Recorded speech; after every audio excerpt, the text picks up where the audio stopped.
இன்னைக்கு இந்த வீடியோல டெம்பிள் ஸ்டைல் புளி சாதம் எப்படி பண்ணுறதுன்னு காமிக்க போறேங்க. நம்ம வீட்ல பண்ற இந்த புளியோதரை, கோவில்ல குடுக்குற புளியோதரை டேஸ்ட் வந்து ரொம்ப டிஃபரன்ஸா இருக்கும். ஹாய் ஃப்ரெண்ட்ஸ், என் பேரு Aadhya. Welcome to our channel Aadhya recipes and vlogs. இப்பதான் முதல் தடவை நம்ம சேனலை பார்க்குறதா இருந்தா ப்ளீஸ் சப்ஸ்கிரைப் பண்ணிட்டு பாருங்க. இந்த மாதிரி நிறைய இன்ட்ரெஸ்டிங்கான ரெசிபீஸ் விலாக்ஸ் எல்லாம் இருக்கும். இந்த புளியோதரை வீடியோல காமிக்கிற மாதிரி அப்படியே பண்ணுங்க. கோவில்ல கிடைக்கிற புளியோதரை டேஸ்ட் கண்டிப்பா வரும். இந்த புளியோதரைக்கு முதல்ல நம்ம வந்து இந்த புளி கரைச்சலை வந்து ரெடி பண்ணிக்கணும். அதுக்காக நான் வந்து இங்கே ஒரு 1/4 கிலோ வரைக்கும் புளியை எடுத்துட்டேங்க. இதில் இருக்கிற மண்ணு தூசியெல்லாம் போகிறதுக்கு சுத்தமாக ஒரு 2 வாட்டி கழுவிக்கணும். இதுலேயே கொஞ்சம் சுடு தண்ணியை போட்டுட்டு ஒரு 5 நிமிஷம் விட்டிங்கன்னா இந்த புளி வந்து நல்லா ஊறிடும்.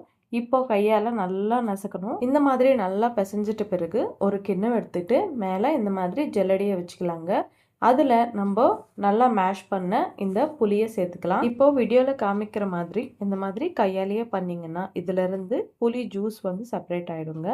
கொஞ்சம் நடுவில் ஏதாவது உங்களுக்கு தண்ணி தேவைப்பட்டால் இந்த மாதிரி தண்ணியை சேர்த்துக்கிட்டே இதிலிருந்து பியூரி எல்லாம் எடுத்துடலாங்க. இப்போது இதை செப்பரேட் பண்ணிக்கலாம். இந்த வேஸ்ட் வந்துச்சுல்ல, இதில் கூட தண்ணியை ஊற்றி ரசம் சாம்பாரில் யூஸ் பண்ணிக்கலாங்க.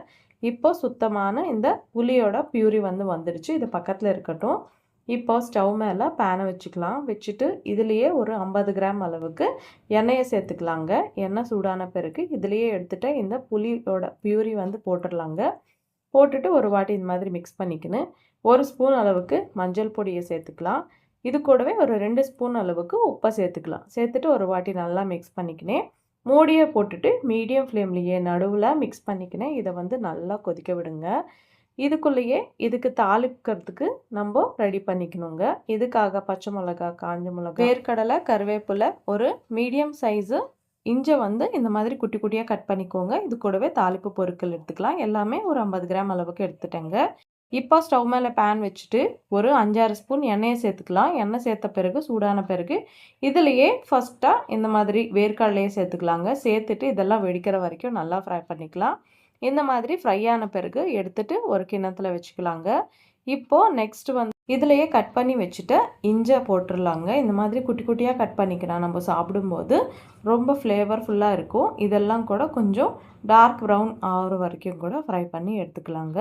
இந்த மாதிரி செப்பரேட்டாக ஃப்ரை பண்ணிக்கலாம். டேஸ்ட் வந்து ரொம்ப நல்லாயிருக்கும். எல்லாமே கரெக்டாக வெந்துடுங்க. இப்போது இதிலே ஒரு 10 பச்சை மிளகாவை இந்த மாதிரி கீறிட்டு போட்டுடலாங்க. இது கொஞ்சம் வெந்த பிறகு இதுலேயே காஞ்ச மிளகா கூட சேர்த்துக்கலாம். சேர்த்துட்டு ஒரு வாட்டி நல்லா ஃப்ரை பண்ணிக்கலாம். ஃப்ரை பண்ணிவிட்டு இதை கூட எடுத்துடலாங்க. இப்போது நெக்ஸ்ட் வந்து இதிலேயே தாளிப்பு பொருட்களெல்லாம் போட்டுக்கலாம்.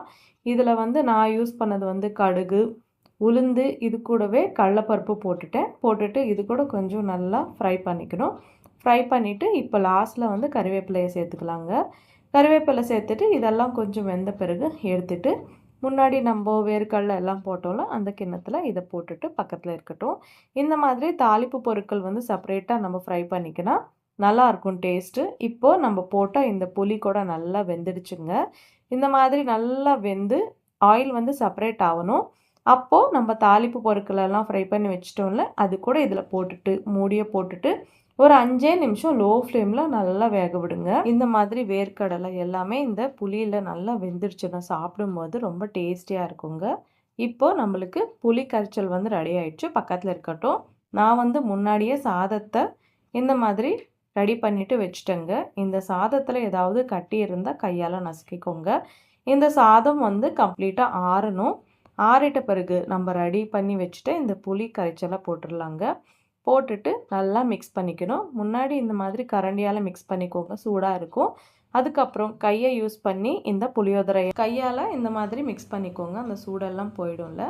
இந்த கையால் இந்த மாதிரி மிக்ஸ் பண்ணால் தான் ரொம்ப கரெக்டாக இது வந்து மிக்ஸ் ஆகுங்க. இந்த மாதிரி நல்லா மிக்ஸ் பண்ணிவிட்டு லாஸ்ட்டில் உங்களுக்கு பிடிச்சா கேரட்டை துருவி போட்டுக்கலாங்க. கொஞ்சம் கலர்ஃபுல்லாக இருக்கும். இது வந்து ஆப்ஷனல். நான் எப்போயுமே இந்த மாதிரி கேரட்டை துருவி போட்டுருவேன். போட்டுட்டு ஒரு வாட்டி மிக்ஸ் பண்ணிக்கலாங்க. அவ்வளோதாங்க, நம்ம புளியோரை வந்து ரெடி ஆயிடுச்சு. இதுலேயே உங்களுக்கு விருப்பமாக இருந்தால் லாஸ்ட்டில் கொத்தமல்லி கூட ஆட் பண்ணிக்கலாங்க. சாப்பிடும்போது ஃப்ளேவர் வந்து ரொம்ப நல்லாயிருக்கும். டெம்பிள் ஸ்டைலில் புளியோதரை ரெசிபி ரொம்ப சிம்பிளாக காமிச்சேன். நீங்கள் கூட கண்டிப்பாக ட்ரை பண்ணுங்கள். ட்ரை பண்ணிவிட்டு உங்களுக்கு எப்படி இருந்தது எனக்கு கமெண்ட்டில் சொல்ல மாத்திரம் மறந்துடாதீங்க. இப்போது இந்த புளியோதரையை நான் மிக்ஸ் பண்ணிட்டேன்ல, எனக்கு வந்து கொஞ்சம் மீதி இருந்தது. அந்த புளியோதரை ப்ரீமிக்ஸை வந்து நான் ஒரு பாட்டிலில் ஸ்டோர் பண்ணிக்கிட்டேங்க. இந்த மாதிரி நம்ம ஒரு நாள் முன்னாடியே ப்ரிப்பேர் பண்ணிவிட்டு ஸ்டோர் பண்ணிக்கணும். நம்ம எப்போ சாப்பிடணும்னு தோணிச்சோ அப்போ சாதத்தில் மிக்ஸ் பண்ணிவிட்டு சாப்பிட்றலாங்க. குழந்தைகளுக்கு லஞ்ச் பாக்ஸ் ரெசிபியாக கூட யூஸ் ஆகும்.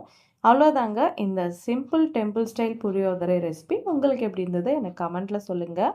இந்த வீடியோ உங்களுக்கு பிடிச்சிருக்குன்னு நம்புகிறேன். கண்டிப்பாக பிடிச்சதில்ல, பிடிச்சா லைக் பண்ணுங்கள். உங்கள் ஃப்ரெண்ட்ஸ் அண்ட் ஃபேமிலிக்கு கூட ஷேர் பண்ணுங்கள். இந்த மாதிரி நிறைய ரெசிபிஸ் பார்க்கணுன்னா நம்ம சேனலை சப்ஸ்கிரைப் பண்ணி வச்சுக்கோங்க. இன்னொரு இன்ட்ரெஸ்டிங்கான ரெசிபியுடன் உங்களை சந்திக்கிறேன். அது வரைக்கும் சைனிங் ஆஃப் உங்கள் ஆத்யா. பாய் பாய்.